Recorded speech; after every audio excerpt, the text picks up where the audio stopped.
There's a lot of good things that Eastland County stands for and represents. We've got education to come into the picture. We've got history. Eastland County has a lot of history. We had the Ranger boom, we had the boom in Desdemona. You know, we've got oil and gas leaving our community, but I believe at the same time that it's leaving, that they need to come in. We need to find new people to come in and search that for different zones, because there is a lot of money traded hands in Eastland County when the oil and gas is doing good. We've got to come up with a way to make Eastland County sustain itself. We've got to get the taxes where we can all afford to live here. We've got to bring jobs in. We've got to get out and sell ourselves. To me, part of the deal with the commissioner is, you know, when you hear a business coming to town, you need to get on the bandwagon and you need to get up and see what it takes to get them here and get it done. You know, not one little community fighting the other one over who's going to do what. Let's all work together and bring them here. It prospers. It's going to make better tax rolls. It's going to make things better for every one of us to get out and work together and help each community come together. You know, the education in the schools, we're losing our handwriting. We don't have history. I read the other day that 85% of the textbooks that are published by Muslim companies. You know, that's not right for our children to learn. They need the homegrown Eastland County way that we all learned, and not something pumped into them that's from way out there that's not right. You know, we need the Word of God pumped into them. We've got to mentor these kids, or they're going to turn up filling up our jails. You know, we can turn Ranger around. We can turn Desdemona back into a boom town. It's just we got to get out there and work and get it done. The college at Ranger, you know, at one time back, they used to send me stuff trying to get me to come to Ranger College. You know, it's been great for a long, long time, and we need to improve that. We need to bring people in here. We need to get more things going at Ranger College than just basketball. We need to be known as a community. Cisco College needs to prosper. All of this needs to come together to work for the better of the community.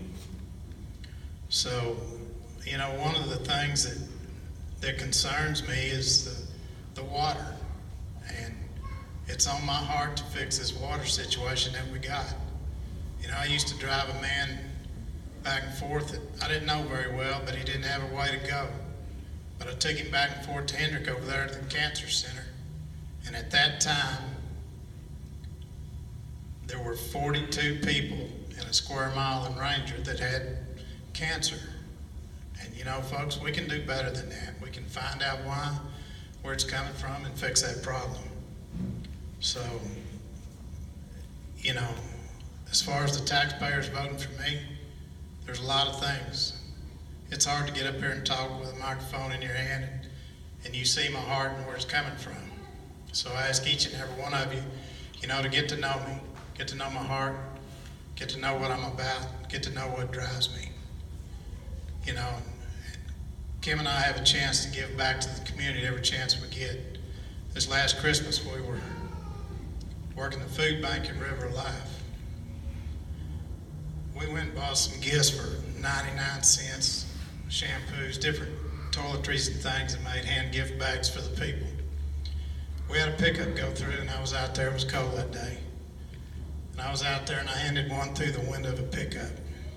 And a little girl sitting between two older people was so excited she took a bottle of shampoo out that we paid 99 cents for, and said, "Daddy, look, I get to shampoo my hair." You know, how many people are hurting in Precinct 2 that don't have anything tonight? How many people are cold? How many people can't pay their electric bill? You know, there's a lot of good questions come out up here tonight. But you need to see where the hearts are, what we're trying to do, and where we're trying to take this community. And I ask each and every one of you for your vote, and I thank you for for your time.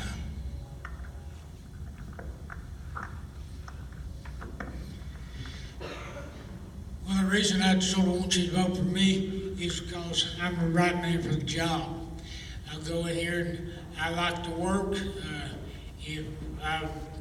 Dad taught me how to work from the word go and everything. And then he taught me how to think. If the one thing wasn't working one way, then stop and look at it and turn around, look at it a different direction and see what else you can do and everything. As far as messing with budgets, I've had a little bit of experience from my own personal stuff that I've had and everything on my raising cattle and my place out there that I bought and everything, you know, got paid for, you know, so I've had to do that. I had to have some type of budget, and I've always figured it out what I needed with the money I had coming in, you know, and everything. As far as that, I love to work, everything, you know. I love getting out in the open air and working out there in dirt roads or out in the hayfield and plowing or whatever, everything. I've always loved that. So that's being with the commissioners, everything, where you get out there and work on curb roads, and you have to come up there at the courthouse and do your courthouse duties up there at the commissioner's court on approving bills and different stuff like that, you know, everything. That's just part of the job and everything.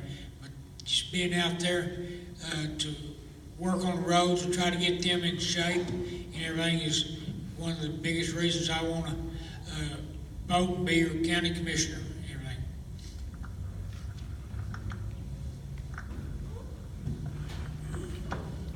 Well, first of all, thank each of you for being here, and I hope that it's been fulfilling to hear each of us speak.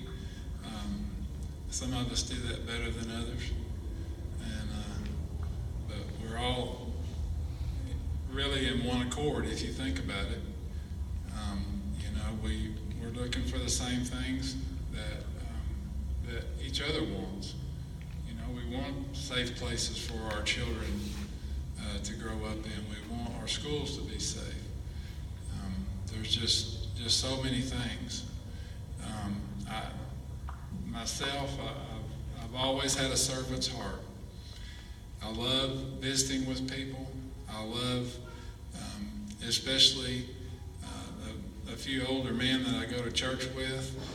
You know, they really bring you back to the center when you have relationships with people who have been through life, and you don't want that to go away. We want our children to be able to like Wendell said, if we could just have something here to keep them here, then that would be great. And I know there's a lot of bigger and better places for them to go, but we need to work together. We need to come up with good ideas and not be afraid to tell somebody about them, you know, whether it's a big deal or a small deal. And if you would elect me as commissioner, I will still have that servant's heart. I will visit with my constituents. I'll do everything I can to make them happy. I know, you know, we've talked about the bad roads, but you've got to talk to people and not just say the roads are bad, because people live on those roads, and they need us to be there for them.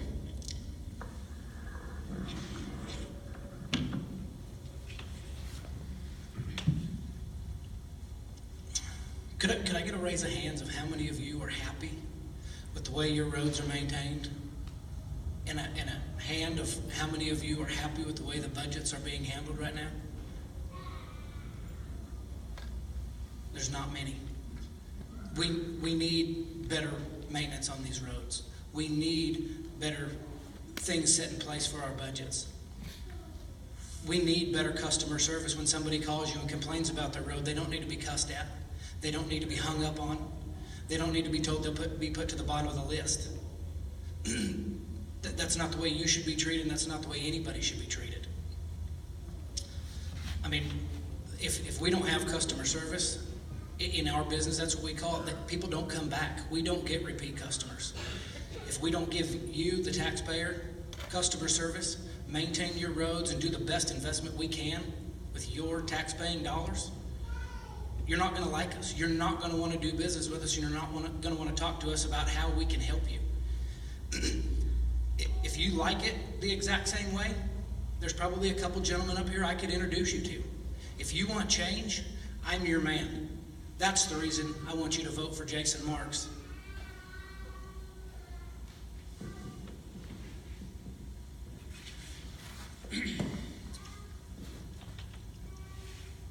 I'm not very good at speaking in front of people, a lot of people. Give me one-on-one, you want me to just shut up. But my deal is, yes, y'all are the ones that we have to listen to. As far as, I want to listen to y'all's concerns, and we will work something out. We will figure out something.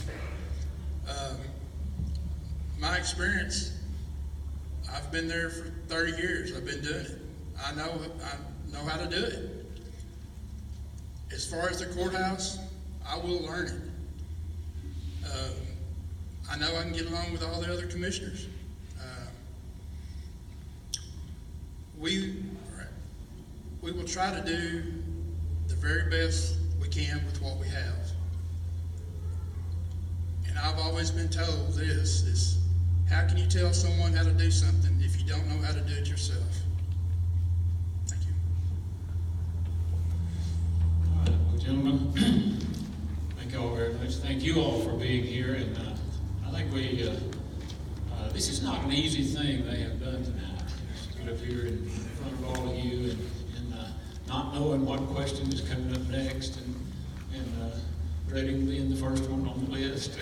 And so I think we just owe them a huge round of applause.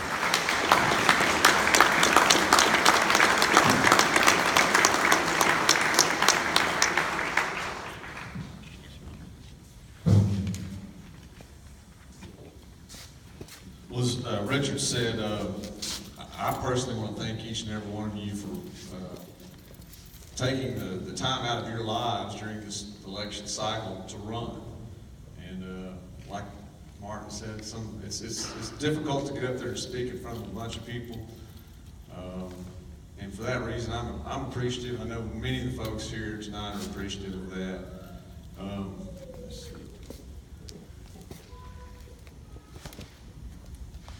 A couple of events that are coming up, and I think I mentioned it last week.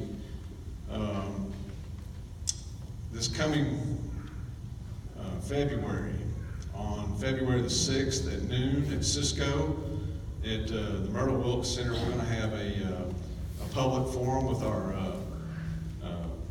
county judge candidates, and that'll be from 11:30 to 1. And there will be a light lunch provided for that if all of you want to come to that.